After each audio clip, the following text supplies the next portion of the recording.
Hello friends, welcome back to my channel mask man review.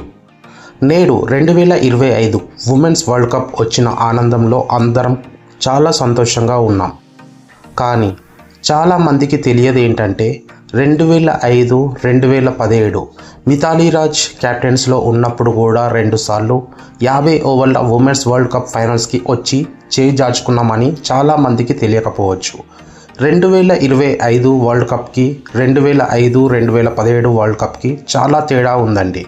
ఇప్పుడు women's team ధరించిన uniform, వసతులు, match fees ఇంకా ఎన్నో దాదాపు మెన్స్ టీమ్స్కి ఉన్న లగ్జరీస్ అన్నీ ఇప్పుడు ఉన్న 2025 ఉమెన్స్ టీంకి ఈక్వల్గా ఉన్నాయండి.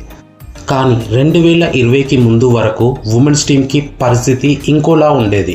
అప్పటి ఇండియన్ టీం మెంబర్స్ చేసిన సాక్రిఫైసే ఇప్పటి ఉమెన్స్ టీంకి నాంది అని చెప్పొచ్చు ఫ్రెండ్స్. ఆ స్టోరీ వింటే కన్నీళ్ళు ఆగవు. అప్పటి ఉమెన్స్ టీం మెంబర్స్ని చూస్తే రెస్పెక్ట్ మరింతగా పెరుగుతుంది. ఆ స్టోరీ ఏంటో ఇప్పుడు ఈ వీడియోలో చూద్దాం ఫ్రెండ్స్. నేడు మనకు ఉన్న ఉమెన్స్ క్రికెట్ టీంని చూసి అందరూ గర్వపడుతున్నారు. Powerful strokes, stylish uniforms, grand stadiums. కానీ ఒకప్పుడు ఈ జట్టు పరిస్థితి చాలా వేరుగా ఉండేది. డబ్బు లేకుండే, సౌకర్యాలు లేకుండే, సరైన ఆహారం లేకుండే, సరైన పడకలు లేవు. అయినా వాళ్ళు కలలు వదలలేదు. ఒకప్పుడు మహిళా క్రికెట్ ఎవ్వరు పెద్దగా ప్రాధాన్యం ఇవ్వలేదు. ఒక జట్టు వెళ్ళాలంటే బస్సు ప్రయాణం చేయాలి, గదులు లేకపోతుండే. అందరు అమ్మాయిలు కలిసి ఒకే చిన్న గదిలో ఫ్లోర్ మీద నిద్రించడం. ఆహారం అయితే చాలా తక్కువ మోతాదులో ఉండేది. ఒక సాధారణ ప్లాస్టిక్ బౌల్లో దాల్, చపాతి తినేవారు. ఎందుకంటే ఆహారం కోసం బడ్జెట్ కూడా చాలా తక్కువ ఉండేది. అప్పట్లో హిందుస్థాన్ టైమ్స్ న్యూస్ పేపర్ ఆర్టికల్లో ఒక మాజీ ఉమెన్స్ ప్లేయర్ చెప్పిన మాటలు వింటే గుండె బరువవుతుంది ఫ్రెండ్స్. ఒక చిన్న హాస్టల్లో 20 మంది ఆటగాళ్ళు ఉన్నాం.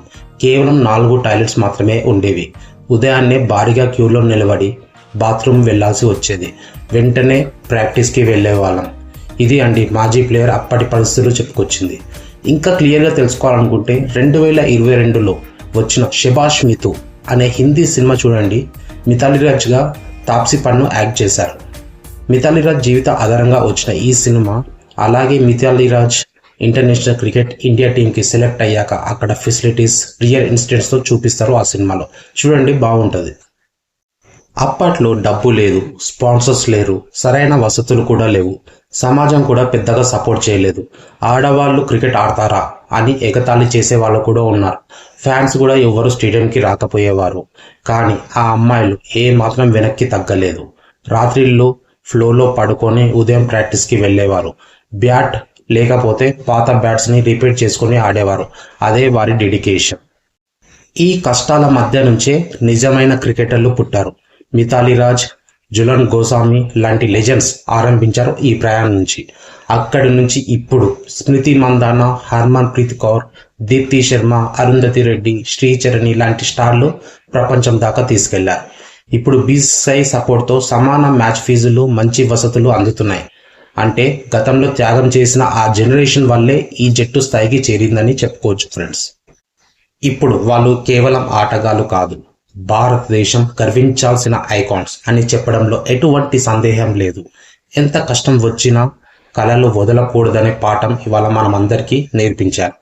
ఫ్లోర్లో నిద్రించిన వాళ్ళు ఈరోజు ప్రపంచ స్టేజ్ మీద జెండా ఎగరేస్తున్నారు.